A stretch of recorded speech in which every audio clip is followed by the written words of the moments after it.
Привет, меня зовут Саша Акимов, и сегодня я расскажу вам о своем опыте использования объектива Canon 50 мм f1.8 второй версии. Под EF байонет, конечно же, потому что второй версии для RF байонета пока не существует.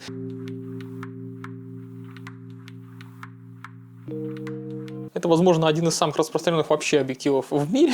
Ну, я не веду статистики, но могу только предполагать, да. И один из самых дешевых существующих ныне полтинников вообще тоже из всех, даже если брать в расчет какие-нибудь там, не знаю, мануальные древние советские или какие-нибудь китайские поделки, он все равно многих из них дешевле или примерно на том же уровне по цене. А еще он очень долго производился, аж с 1990 года до 2015. Только вдумайтесь, как долго его продолжали делать, клепать, так сказать, на заводах. И если вы вдруг по какой-то причине решили, что вторая версия, она чем-то лучше, чем первая версия, ну, тут вы, конечно же, недооцениваете Canon. Первый полтинник Canon под тогда еще новый байонет, EF, я имею в виду, вышел в 1987 году. Он производился строго в Японии, никакие там подрядчики другие не делали этого, это делал сам Canon у себя на заводах. И у него было металлическое байонетное крепление, корпус делался из карбона, и там было на этом корпусе окошечко, в котором можно было увидеть дистанцию, собственно, на которую ты сейчас фокусируешься.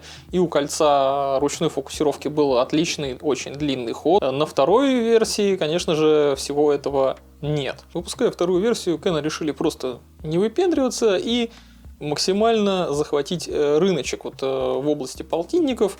Ну, не то, что как бы это сказать, захватить такую экспансию устроить, заполонить рыноками, потому что эти объективы, они максимально упрощены относительно первой версии, удешевлены просто до нельзя. Ну, то есть, вот прям, как это говорят, цена-качество, топ за свои деньги и так далее. Вот эти все вот маркетинговые эпитеты и так далее. Ну, справедливости ради, опять же, скажем о том, что оптически первая версия и вторая вообще друг от друга не отличаются, да и более современная, вот эта третья уже версия, да, там STM от них тоже никак не отличается. Это простые планары с 6 элементами в 5 группах, то есть тут там никто не изобретал велосипед, это просто элементарное абсолютно стекло, которое есть, наверное, у каждого производителя. Просто дешевый полтинник с несложной схемой.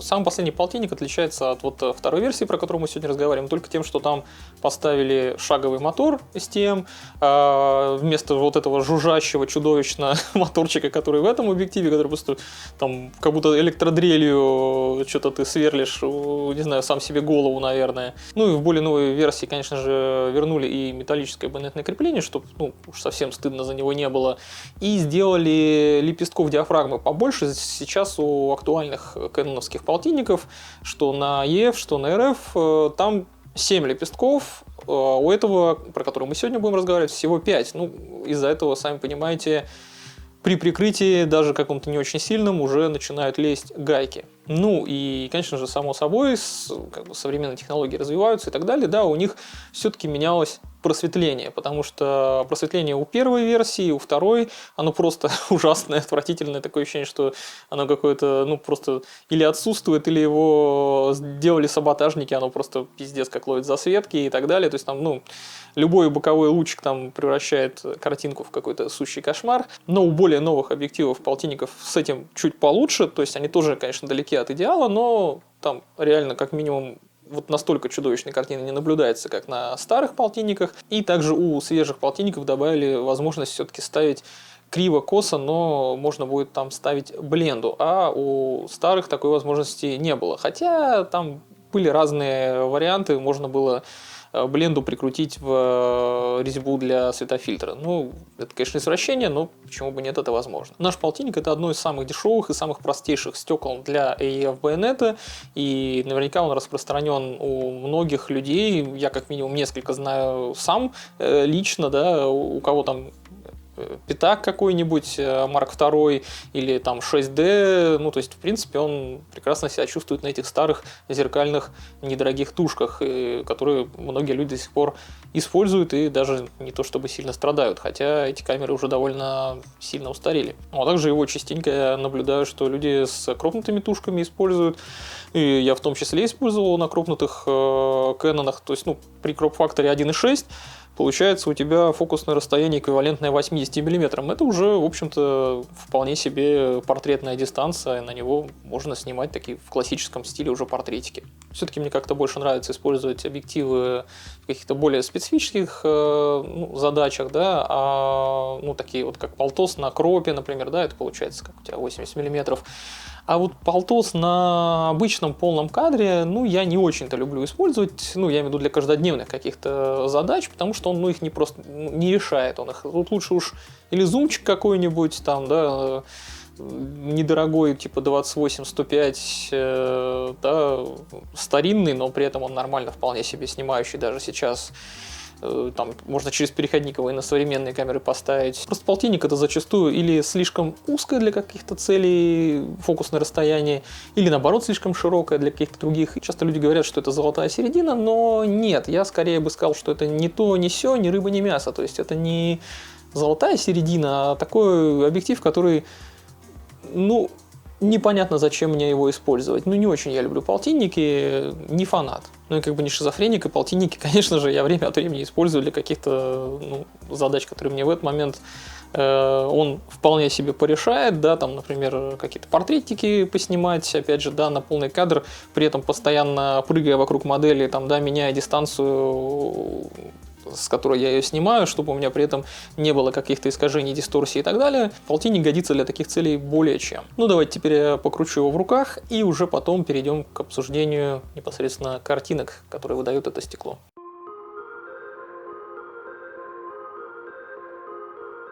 Объективчик совершенно невесомый, он буквально такое ощущение, что ни черта не весит. В принципе, это и неудивительно, он весь из пластика. Это вторая ревизия недорогого полтинника для FBNet. Тут даже байонетное крепление, собственно, сделано из пластика. Все достаточно простенькое. И тут написано, кстати говоря, Made in Malaysia. На корпусе, тем не менее, нашлось место для переключателя AF/MF.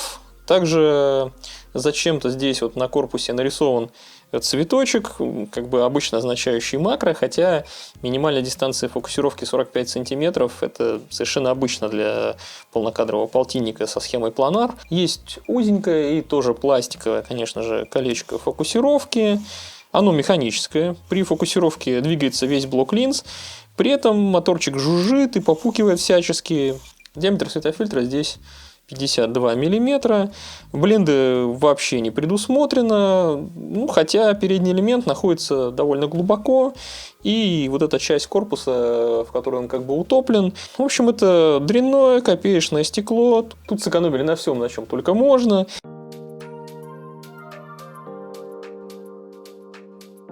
И начнем разглядывать картинки с того, как ведет себя этот полтинник на обычном полном кадре. То есть вот его стандартное фокусное расстояние без каких-либо круг-факторов, просто 50 мм мы рассматриваем. И как любой классический такой планар, он очень резкий в середине, уже даже на 1,8, но края у него очень-очень слабые становятся.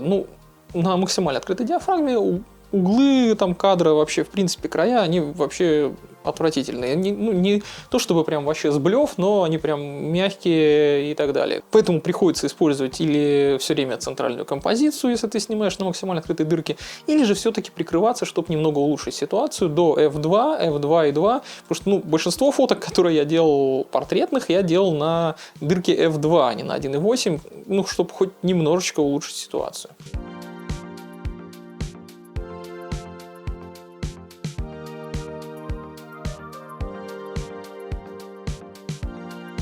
Размытие я не могу сказать, что прям какое-то чудесное, фантастическое и невероятное. Оно вполне себе обычное.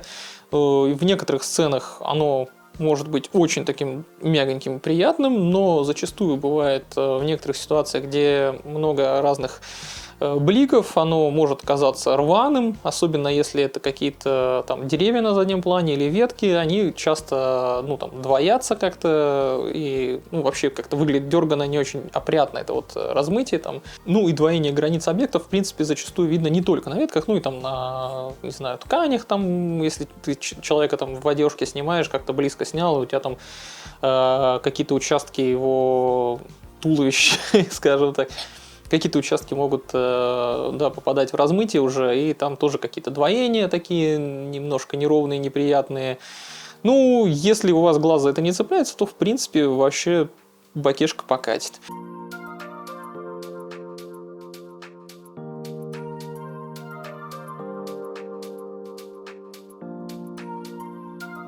Зона нерезкости мне напомнила то, как это выглядело у, скажем так, не то чтобы дешевого, но самого, наверное, простейшего полтинника родного на Sony E-байонете, вот, который у меня был обзор, который я считаю абсолютно убогим, 51.8. Вообще этот 51.8 мало чем отличается от вот того объектива, про который мы сегодня разговариваем, при том, что он стоит там 10 раз дороже. Ну да ладно, про то стекло, если хотите, можете посмотреть тут вот по ссылочке, да, в уголочке. А вернемся к нашему сегодняшнему полтиннику, второй версии под EF-байонет. И хороший, уже прям сносный по резкости, по отсутствию какой-то хромоты серьезной, такому приятному изображению, мы можем прийти, наверное, на диафрагме f2.8. На f2.8 прям реально все очень хорошо становится, ну не то чтобы запредельно, да, ну прям вот окей, картинка становится вполне себе приятной. Единственный минус у этого, что если ты прикрываешься уже хотя бы до f2.8, у тебя начинают появляться гайки в бликах, потому что здесь диафрагма всего лишь 5-лепестковая, и лепестки ну не очень-то тут и скруглены. Ну а на прикрытой диафрагме до f5.6 объектив выдает абсолютно звенящую резкую картинку, без каких-либо намеков на вообще хроматические аберрации. И ну, резкость там просто фантастическая. Можно пейзажи там снимать от f5.6 до f8, просто вот лупить пейзажи на него можно, в которых будет все хорошо. Ну еще, как я ранее упоминал, у большинства подобных объективов, вот этих вот полтосов недорогих, у них практически отсутствует дисторсия. То есть ее прям реально ну, нет вообще особо. Ну, каких-то вот искажений геометрических серьезных там не наблюдается. Поэтому ты можешь снимать смело какую-то архитектуру, архитектурные какие-то фрагменты, у тебя явно их не будет никак корежить, ну там может трапециевидное максимум, да, будет искажение. И люди, как бы ты их ни снимал, там близко, далеко, ты туда-сюда можешь вокруг них прыгать, скакать. Это удобно с точки зрения такой некой универсальности. Их не превращает в шарш, не корежит, если ты слишком близко подбираешься. Ну, конечно, какая-то там уж совсем небольшая минимальная дисторсия будет, если ты прям в морду человеку тычешь объективом. Но не так, как уже там да, на 35 мм и тем более там на более широкие. Нет, конечно, такого здесь искажения не будет страшного. Объектив имеет просто-таки говенное просветление, и он не то что боится вот солнца, там, да, контрового света, это прям понятно, да, контровой свет он вообще не держит. У тебя все сразу плохо, картинка руинится, если ты против света снимаешь, поэтому с этим надо быть аккуратно. Но тут даже не обязательно, чтобы у тебя солнце было напрямую вот светящими лучами жестко тебе в объектив до состояния того, что у тебя там прям зайцы полезут. Нет, достаточно хотя бы какого-то минимального лучика где-нибудь там сбоку прилетающего, и у тебя все распадается, картинка просто сыпется, все становится бледным, теряется контраст, и цвета вообще плывут, там просто какие-то изменения такие непонятные происходят, потом такие картинки довольно тяжело вытащить, но иногда это бывает даже забавно. Ну и признаюсь, на полном кадре мне, честно, у Canon гораздо ближе их блинчик 40 мм f2.8, на него обзор у меня обязательно будет. Это классное, супер резкое, супер шустрое стекло, у которого вот прям такое нормальное фокусное расстояние, где не слишком широко, не слишком узко, вполне окей, плюс-минус там, да, 35-40 мм, с этим уже можно жить и, в принципе, другие объективы не нацеплять и для каждодневной какой-то съемки использовать. Полтинник все-таки уже узковат. А вот для кропов этот полтинник, пожалуй, поинтереснее, потому что, ну, при кроп-факторе 1.6, как я уже сказал, это фокусное превращается в 80 мм, и вот тут уже начинается съемка таких, ну, обычных, стандартных, классических портретов.